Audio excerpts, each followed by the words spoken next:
మామూలుగా రాజకీయ నాయకుల పిల్లలు చదువుకోరు, అతి గారాభంగా ఉంటారు. వాళ్ళ తాతగారు సీఎం అయిన తర్వాత ఆయన పుట్టాడు, ఆ తర్వాత నేను సీఎం అయ్యాను.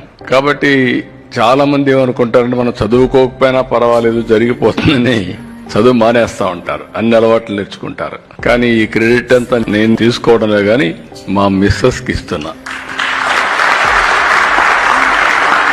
ఆవిడెప్పుడు శ్రద్ధ పెట్టేది. ఇల్లంటే నేను ఎప్పుడు రాజకీయాలు చేస్తున్నా, ప్రజాసేవలో ఉంటాను, కుటుంబాన్ని మొత్తం ఆవిడ పట్టించుకునేది. నేను ఆయన చదువుకున్నంత వరకు స్కూల్కి ఎప్పుడు పోలేదు. ఎప్పుడు కామెంట్ చేసేవాళ్ళు మీరు రావడం లేదని. కానీ ఒకే ఒక పని చేశాను.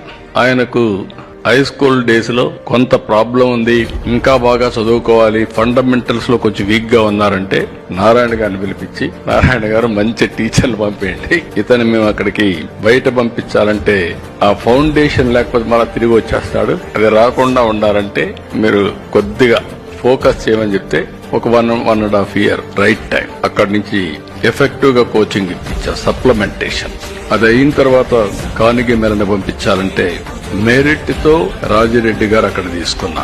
ఆ తర్వాత ఆయన స్వశక్తితో వరల్డ్ బ్యాంక్ లో పనిచేశాడు, అప్రెంటిస్ గా ఒక కంపెనీలో పనిచేశాడు, సింగపూర్ పిఎం ఆఫీస్ లో పనిచేశాడు. దెన్ ఆటోమేటిక్ గా స్టాన్ఫోర్డ్ లో వాళ్లే పిలిచి ఎంపిక చేసుకునే పరిస్థితికి వచ్చారు. ఎందుకు నేను ఇవన్నీ మీకు చెప్పానంటే, ఒకసారి మీరు స్టాండర్డ్ గా తయారు చేయగలిగితే ఇంకక్కడి నుంచి తిరిగి చూడవలసిన అవసరమే ఉండదు.